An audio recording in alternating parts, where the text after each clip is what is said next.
வீட்டில் எதுவுமே இல்லாத சமயத்தில் ஏதாவது ஸ்நாக்ஸ் சாப்பிடணும் போல் தோணுதா? அப்போ இதை ட்ரை பண்ணி பாருங்கள்.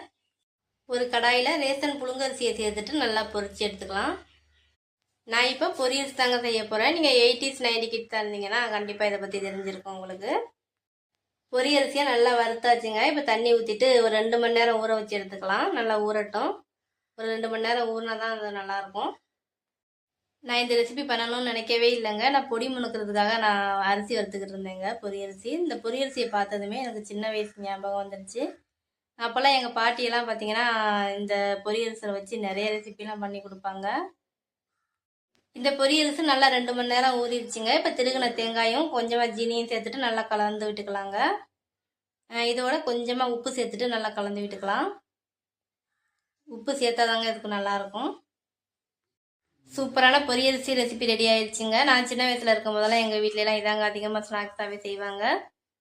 உங்கள் வீட்டில் எதுவுமே இல்லாத சமயத்தில் இதை ட்ரை பண்ணி பாருங்கள். இந்த மாதிரி பழைய காலத்து ரெசிபிலாம் உங்களுக்கு வேணும் அப்படின்னா என் சேனலை சப்ஸ்கிரைப் பண்ணிக்கோங்க. நன்றிங்க.